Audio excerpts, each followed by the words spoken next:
அதிகாரமிக்க அமைப்பு என்று மோடி யாரையாவது பார்த்து அஞ்சுகிறார் என்றால் ஆர்எஸ்எஸ்ஐ பார்த்து தான் அப்படி சொல்ல முடியும். ஆர்எஸ்எஸ் மோடியை நீக்கம் செய்வதற்கு தயாராகிவிட்டது. இந்த நாட்டினுடைய தேச பாதுகாப்பு குறித்து இந்த வந்த ஒன்றிய அரசாங்கத்திற்கு எந்த விதமான அக்கறையும் இல்லை என்பதற்கு அக்கினி பார்த்த ஒரு உதாரணம். எப்ப பார்த்தாலும் மத பிரச்சனையை பேசிக்கிட்டே இருக்காங்க. தேர்தல் அறிக்கையை காங்கிரஸ் வெளியிட்டா கூட இது முஸ்லீம் லீக்கினுடைய அறிக்கையை போல் இருக்கிறது. தமிழ்நாட்டினுடைய பாஜக தலைவராக இருந்து கொண்டு ஒரு பத்திரிகையாளரை குறித்த விமர்சனத்துல நாகரிக விமர்சனத்தை பண்ணாம பார்த்து பல்லுபடாமன்னு ஒருத்தன் ஆபாசமா பேசினான். ஒரு முட்டாள்.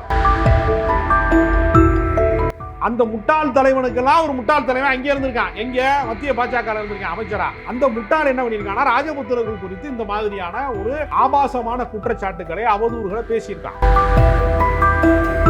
ஜிஎஸ்டி ஏறும்போது சங்கியும் தானே பாதிக்கப்படுறான். வடநாட்டிலேயே அவங்களுக்கு அங்கேதான் வாக்கு வங்கி இருக்குன்னு இவ்வளவு நாளா படம் காமிச்சாங்களே, அங்கேயே புட்டுக்கிருச்சு புடுங்கிக்கிருச்சு. இப்ப பாரத பிரதமராக இருக்கக்கூடிய மோடி வந்து என்ன சொன்னாரு, அண்ணாமலை வந்து ஐபிஎஸ் படிச்சிருக்காரு, விவரமான ஆளு, அவர் ஓட்டு போடுங்கன்னா பரவாயில்ல, அவர் ஒரு நல்ல சாதியில பிறந்து இருக்கிறாருன்னு அவர் பேசினாரு வந்து ஒரு தொலைக்காட்சி பேட்டியில. அப்ப அண்ணாமலையை தவிர மற்றவங்களாம் நல்ல சாதியில பிறக்கலையாங்கிற ஒரு கேள்வியை பாஜக காரன் கேட்கிறேன், நான் கேட்கல.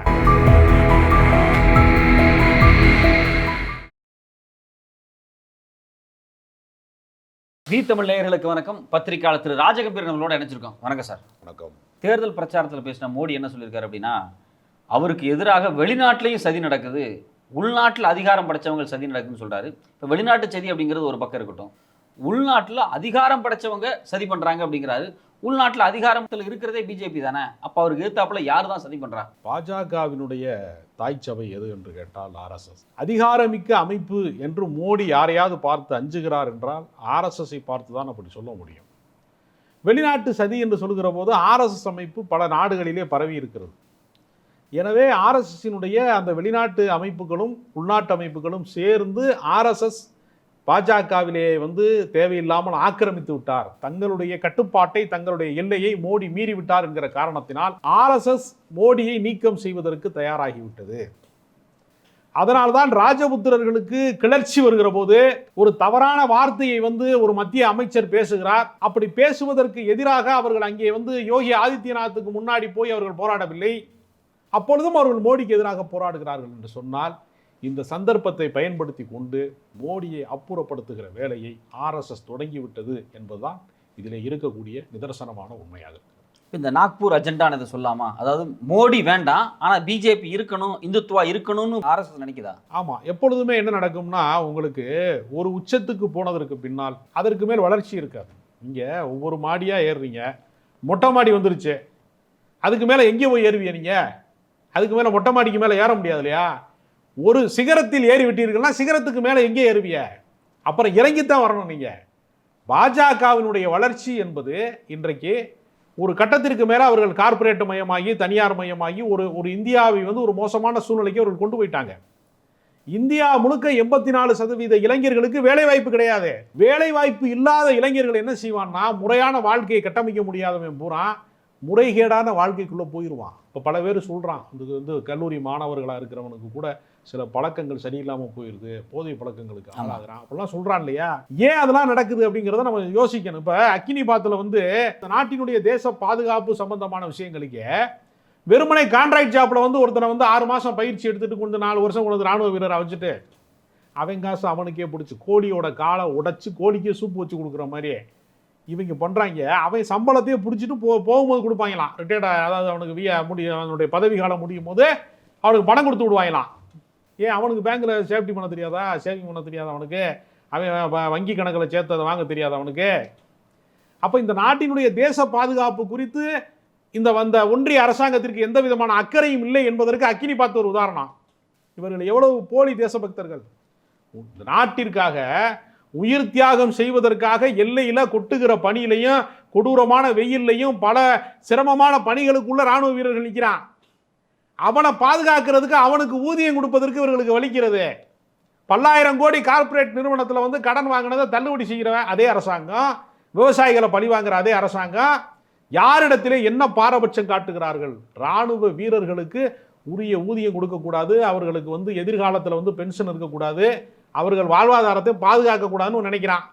கேட்டால் நாங்கள் தான் தேசபக்தர், நாங்கள் தான் எல்லாம் சவுக்கிதார் அப்படிங்கிறான். டேய், அவன் சவுக்கியமாக இருந்தால் தானடா, என்னடா சவுக்கிதாரு? இந்த மோசடி வேலைகளை வந்து இவங்க செய்கிறாங்க. அதனால இந்துத்துவம் என்கிற அந்த கோட்பாட்டினுடைய அந்த எல்லையெல்லாம் தாண்டி கார்ப்பரேட் மயத்திற்கு ஒரு காவலாளியாக அவர் இருக்கிறார். மோடி கூட அடிக்கடி என்ன சொல்றாருன்னா, நான் ஒரு காவலாளி அப்படின்னு சொல்றாரு அடிக்கடி. ஆமா, ஏன் சொல்றாரு? நீங்க பெரிய பணக்கார வீடுகளில் ஈசிஆர்ல பெரிய பெரிய பங்களா இருக்கும், அங்கே வாட்ச்மேன் இருப்பான். ஏதாவது ஒரு குடிசைக்கு முன்னாடி யாராவது வாட்ச்மேன் இருப்பானா? இருக்க மாட்டான். ஏன்னா அங்கிட்டு அவனுக்கு அள்ளிட்டு போறதுக்கு அந்த வீட்டில் ஒன்றுமே கிடையாது. அவன் தான் அந்த வீட்டினுடைய செல்வம், வேற தனிப்பட்ட செல்வம் எதுவுமே கிடையாது. அப்ப மிகப்பெரிய மாளிகைகளிலே வசிக்கிறவர்களுக்கு, அரண்மனைகளில் வசிக்கிறவர்களுக்கு, அதாவது 70% மக்களுக்கு தேவையான சொத்துக்களை, வருமானங்களை 22 நபர்கள் கையில் இருக்குன்னு அறிக்கை சொல்லுகிறது. 70% மக்களுக்கான மொத்த செல்வத்தையும் தனிப்பட்ட 22 நபர்கள் கையாளுறான் இந்தியாவில். இதையெல்லாம் நீக்குவதை பற்றி பேசாம, சாமானிய மக்களின் வாழ்வாதாரத்தை பற்றி பேசாம, வேலை வாய்ப்பை பற்றி பேசாம, எப்ப பார்த்தாலும் மத பிரச்சனையை பேசிக்கிட்டே இருக்கான். தேர்தல் அறிக்கையை காங்கிரஸ் வெளியிட்டா கூட இது முஸ்லீம் லீக்கினுடைய அறிக்கையை போல் இருக்கிறது. ஆமா, தூங்கும் போது கூட இவங்க எல்லாம் என்ன நினைப்பாங்கன்னு தெரியல. எல்லா நேரமுமே மதவாத சிந்தனை. அதனால மதவாதத்தை வைத்துதான் இவர்கள் அரசியல் அதிகாரத்தை வந்து கைப்பற்றி இருக்கிறார்களே தவிர சாதாரண மக்களினுடைய வாழ்வாதாரம் குறித்து இவர்கள் ஒரு நாளும் சிந்தித்ததில்லை என்பதற்கு இதெல்லாம் உதாரணம். இப்போ வட இந்தியாவில் பார்த்தீங்க அப்படின்னா மோடிக்கு எதிராக ஒரு மிகப்பெரிய போராட்டம் நடந்துட்டு இருக்கு. ரஜபுத்திரர்கள் வந்து போராட்டம் பண்ணிருக்காங்க. இந்த ரஜபுத்திரர்கள் போராட்டம் அப்படிங்கிறதே பார்த்தீங்க அப்படின்னா இந்த பார்ப்பன தலைமை, அதாவது ஆர்எஸ்எஸ்னுடைய இறுக்கமான பிடிகளுக்கு எதிராக ஒரு பக்கம் நடக்கிற மாதிரி தெரியுது. இப்போ வெளிப்படையாக பார்க்கும்போது உண்மையிலே ரஜபுத்திரர்கள் போராட்டங்கிறது என்ன பிரச்சனை தான் ஓடிட்டு இருக்கு? அதாவது வழக்கமாக இந்திய விடுதலை போராட்டத்திலே பங்கேற்காத ஒரே ஒரு அமைப்பு இருக்கிறது என்றால் ஆர்எஸ்எஸ். அது ஆர்எஸ்எஸ் தான் அப்படின்னு எல்லாருக்குமே தெரியும். இந்தியாவில் எல்லாத்துக்கும் தெரியும். இப்போ நம்ம என்ன சொல்வோம்னா, வழக்கமாக உயர் சாதி பார்ப்பனர்கள் தான் முகலாயர்கள் ஆட்சியில் இருந்த போதும் நிர்வாக கட்டமைப்புக்குள்ள இருந்தாங்க, அதிகார வர்க்கமாக இருந்தார்கள். பிரிட்டிஷ்காரன் 200 ஆண்டு காலம் இந்த மண்ணை ஆட்சி செய்த போதும் முழுக்க முழுக்க அதிகார மையத்தில் யார் இருந்தாலும் உயர் சாதி பார்ப்பனர்கள் தான் இருந்தாங்க. அப்ப இந்த மாதிரி அவர்கள் மீது ஒரு குற்றச்சாட்டு இருக்கு இல்லையா, இந்த மாதிரி குற்றச்சாட்டு. ஆமா, அதே குற்றச்சாட்டை ராஜபுத்திரர்கள் மீது பாஜகவினுடைய மத்திய அமைச்சர் வைக்கிறாரு. ராஜபுத்திரர்கள் எப்படிப்பட்டவர்கள் தெரியுமா? பிரிட்டிஷ்காரனுடைய காலடியில் கிடந்தவங்க, அதிகாரத்துக்காக வந்து நக்கி புழைச்சவங்க அப்படின்னு சொல்றதோட நிறுத்தியிருக்கலாம். அவர்கள் தங்கள் அதிகாரத்தை காப்பாற்றுவதற்காக தங்கள் வீட்டு பெண்களை பிரிட்டிஷ்காரர்களுக்கு அனுப்பி வைப்பார்கள் என்கிற அர்த்தத்தில் பேசிவிட்டான். இங்கே ஒரு முட்டாள் பேசுவான் பாருங்க. தமிழ்நாட்டினுடைய பாஜக தலைவராக இருந்து கொண்டு ஒரு பத்திரிகையாளரை குறித்த விமர்சனத்தில் நாகரிக விமர்சனத்தை பண்ணாம பார்த்து பல்லுப்படாமன்னு ஒருத்தன் ஆபாசமா பேசினான் ஒரு முட்டாள். அந்த முட்டாள் தலைவனுக்கெல்லாம் ஒரு முட்டாள் தலைவன் அங்கே இருந்திருக்கான். எங்க மத்திய பாஜக இருந்திருக்கான் அமைச்சரா. அந்த முட்டாள் என்ன பண்ணியிருக்கானா, ராஜபுத்திரர்கள் குறித்து இந்த மாதிரியான ஒரு ஆபாசமான குற்றச்சாட்டுகளை, அவதூறுகளை பேசியிருக்கான். வரலாற்றில் ஒருவேளை நீங்கள் சொல்வது உண்மையாக இருக்கும் பட்சத்தில் கூட அடுத்த தலைமுறையை பார்த்து அந்த வார்த்தைகளை உச்சரிக்க வேண்டிய அவசியம் கிடையாது. இது எதற்காக இந்த பிளவு அரசியலை இவர்கள் செய்கிறார்கள் என்கிற ஒரு கேள்வி இருக்கிறது. இன்றைக்கு ரஜபுத்திரர்கள் என்ன பண்ணிட்டான்னா, மிகப்பெரிய அளவில் திரட்சியாக பல மாநிலங்களில் திரண்டு நிற்கிறார்கள். பாஜகவை வந்து வீழ்த்துவது விவசாயிகள் வந்து முன்னிலை வைக்கிறார்கள் என்று நம்பிக்கொண்டிருந்த போது அவர்களை விடவும் அதிகமாக ரஜபுத்திரர்கள் வந்து போருக்கு நிற்கிறான் அந்த தேர்தல் களத்தில். இன்னொரு பக்கம் பெண்களுக்கு எதிரான கட்சி பாஜக அப்படிங்கிற ஒரு கணக்கில் பெண்கள்லாம் பதட்டம் அடைகிறாங்க. நீங்கள் தமிழ்நாட்டில் இருக்கிற பெண், இப்போ மணிப்பூர் பெண்கள் தான் பதட்டம் அடைகிறாங்கன்னு கிடையாது. தமிழ்நாட்டு பாஜகக்குள்ள இருக்கக்கூடிய பல பெண்கள் வெளியேறி என்ன சொன்னாங்க, இது பாதுகாப்பு இல்லாத ஒரு ஏரியாவாக இருக்குது எங்களுக்கு அப்படி சொன்னாங்க. அதனால ரொம்ப ஒரு மோசமான ஒரு சூழல் நிலவுகிறது. பாஜக மனித குலத்துக்கு எதிரான கட்சி, பெரும்பான்மை இந்துக்களுக்கு எதிரான கட்சி, உண்மையான பக்தர்களுக்கு எதிரான கட்சி. ஏன்னா பக்தி வேறு, கலவரம் வேறு. கலவரக்காரர்களையும் பக்தர்களுக்கும் வித்தியாசம் இருக்கிறது. இப்போ நீங்கள் பார்த்தீங்கன்னா, நான் இப்படி நடந்து போகும்போது சாலை ஓரத்தில் ஒரு பக்தி சம்பந்தப்பட்ட ஒரு சபையில் இருந்து தினசரி வந்து வழிபோக்கர்களுக்கு என்ன செய்யறான், மோர்பந்தல் வச்சு எல்லாத்துக்கும் கொடுக்குறான், உணவு கொடுக்குறான், அன்னதானம் கொடுக்குறான். அன்னதானம் கொடுத்தோம்னா ஒரு புண்ணியம் கிடைக்கும். ஐயப்ப சாமியை பற்றி சொல்லுவான், என்ன சொல்லுவான், அன்னதான பிரபும்பா. கடவுள் நம்பிக்கை என்பது என்னன்னா சக மனிதனுடைய துயரத்தை துடைப்பது தான். அதைத்தான் பாரதியார் கூட சொல்றாரு. இந்த உலகத்தில் பக்திக்கு எத்தனையோ விளக்கம் இருக்கிறது. பாரதியார் ஒரு விளக்கம் சொல்லியிருக்காரு, இதெல்லாம் பாஜக காரங்களுக்கு தெரியாது, அதனால நான் அவங்களுக்காக சொல்றேன், உங்களுக்கு சொல்லல. ஊருக்கு உழைப்பது யோகம், இந்த உலகத்தில் எது யோகம்னா அடுத்த எங்காசு ஆட்டையை போடுறது கிடையாது. இந்த அதானி கொண்டு இருக்கலாம் கொடுத்து வச்சிருக்காங்களா, அதெல்லாம் யோகம் கிடையாது. ஊருக்கு உழைப்பது யோகம், பிறர் நலம் ஓங்கிடுமாறு வருந்துதல் யாகம். நீ வந்து சும்மா தீயை பொருத்தி வச்சுக்கிட்டு அதில் போய் வந்து இந்த குழம்புல போட வேண்டிய இதை பூரா வத்தலை பூரா கொண்டு வந்து எரியிற தீயில கொண்டு வந்து போடுறான்ல, அதுலடா யாகம். பிறர் நலம், அடுத்தவன் நல்லா இருக்கணும்னு நினைக்கிற நினப்பு இருக்குல்ல, அதுதான் யாகம்னு பாரதியார் சொல்றாரு.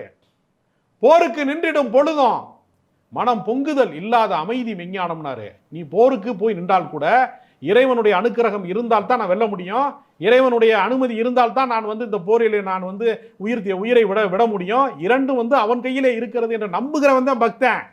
இன்னொருத்தன் பொருளை ஆட்டையை போடுறவன், இன்னொருத்தன் மசூதியை இடித்து அதுக்கு மேலே ஏறி வந்து காவி கொடியை கட்டுறவன், தேவாலயத்துக்கு மேலே வந்து அம்பு விடுறவன், கலவரம் செய்கிறவன், பெண்களை நிர்வாணப்படுத்துறவன், பாலியல் வன்புணர்வு செய்கிறவன், கோயிலுக்குள்ளேயே வச்சு ஆசி வாங்குற சிறுமியை பாலியல் வன்புணர்வு செஞ்சு பச்சை படுகொலை செய்கிறவன்லாம் பக்தர்களில் வரமாட்டான்.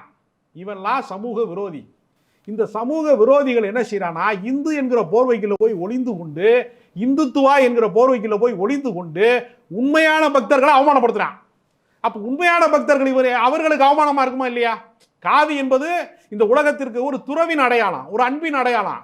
இவன் வந்து காவியை உடுத்திக்கிட்டு போய் கலவரம் பண்ணி, ஒருத்தன் வீட்டை போய் தீய வச்சு கொளுத்தி, புல்டோசரை வச்சு இடிச்சு, ரேப் பண்ணி, கொலை பண்ணி, அவன் வீட்டில் இருக்கலாம் அள்ளிட்டு வந்து இவ்வளவு செய்கிறான்னா, பக்திக்கு வந்து இதை விட அவமானம் என்ன இருக்கிறது? இந்த மதத்தை அசிங்கப்படுத்துறான்னு அர்த்தம்.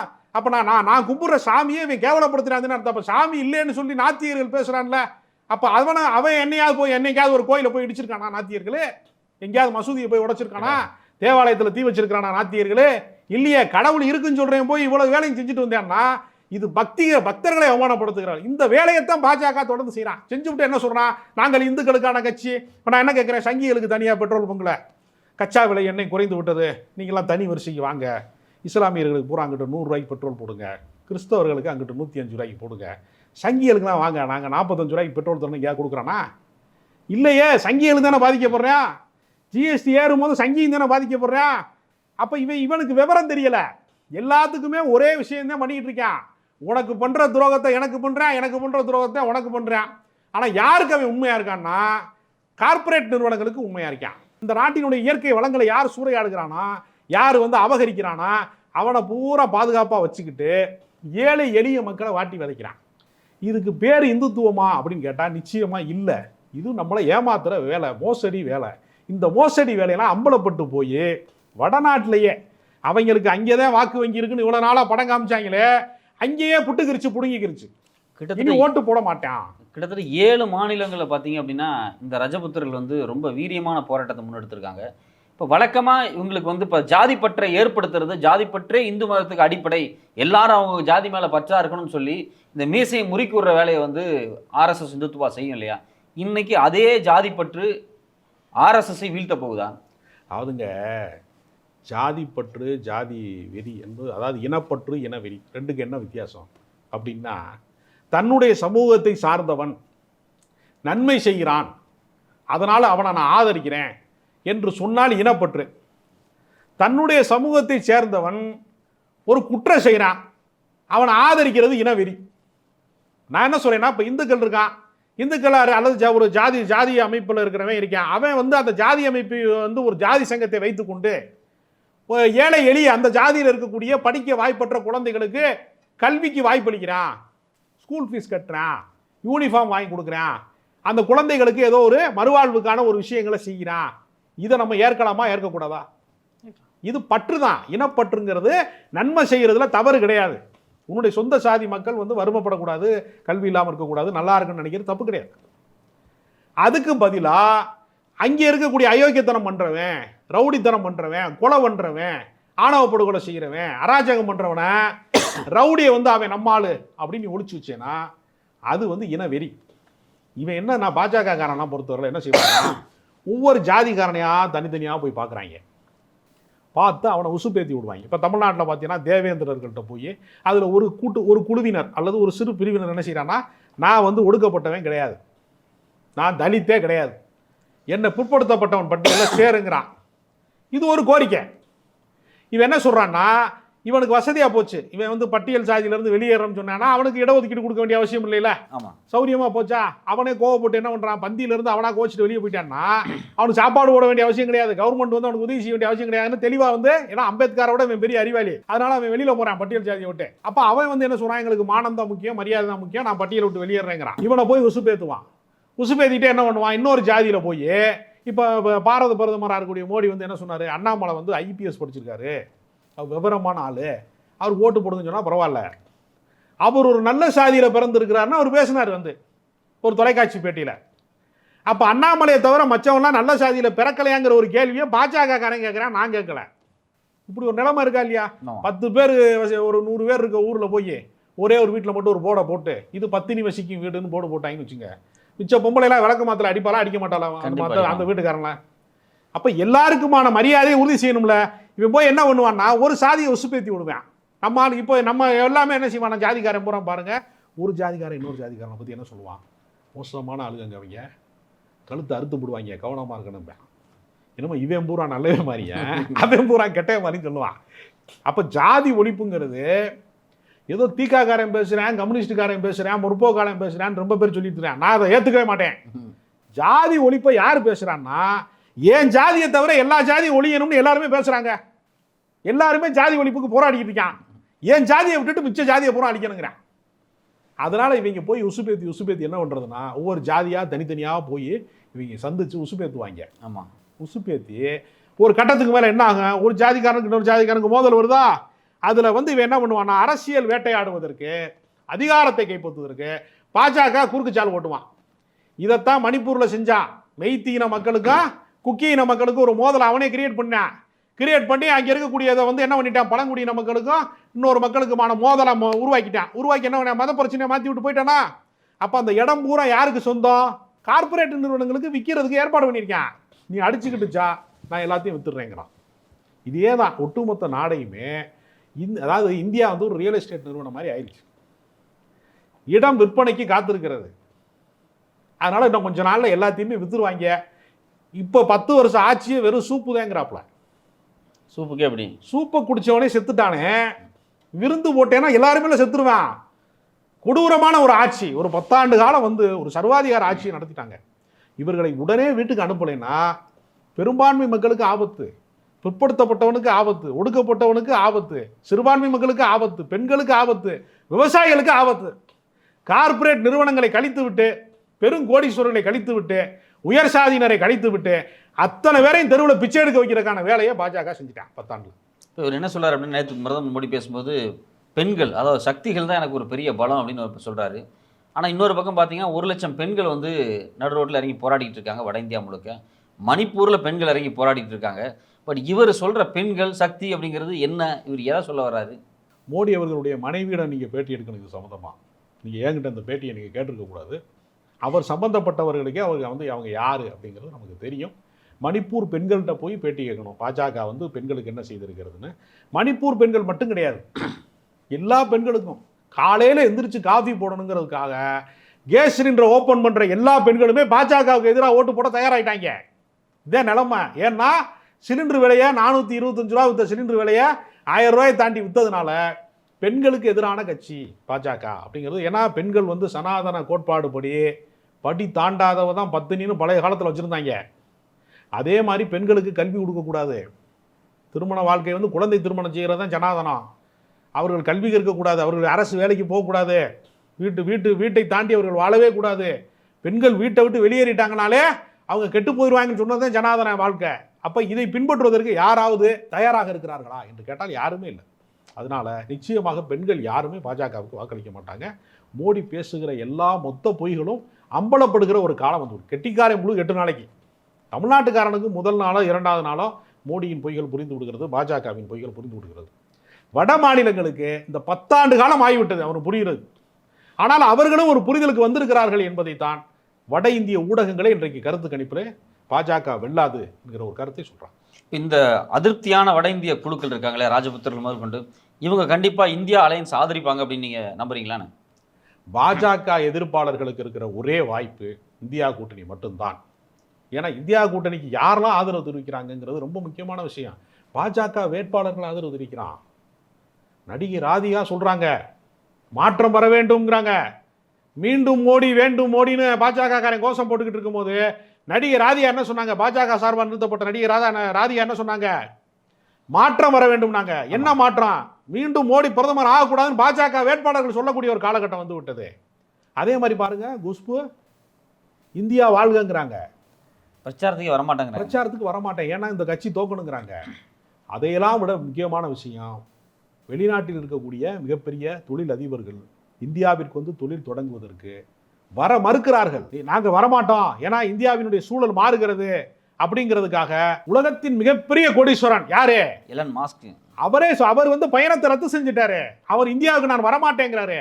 நான் அதை தாமதமாக வருவேன்னா என்ன அர்த்தம்னா, இந்தியா கூட்டணியிலிருந்து ஒரு பிரதமரை தேர்ந்தெடுக்கிற வரைக்கும் நான் காத்திருக்கிறேன், அதற்கு பின்புதான் வருகிறேன்னு சர்வதேச ஊடகங்கள் மொத்தமுமே இன்றைக்கு வந்து இந்த மோடியினுடைய ஆட்சி வந்து இந்தியாவிலே மனித உரிமை மீறலாக இருக்கிறது, அடிப்படை ஜனநாயகத்துக்கு எதிராக இருக்கிறது, இந்திய இறையாண்மைக்கு எதிராக இருக்கிறது, மதச்சார்பின்மைக்கு எதிராக இருக்கிறது, சமூக நீதிக்கு எதிராக இருக்கிறது.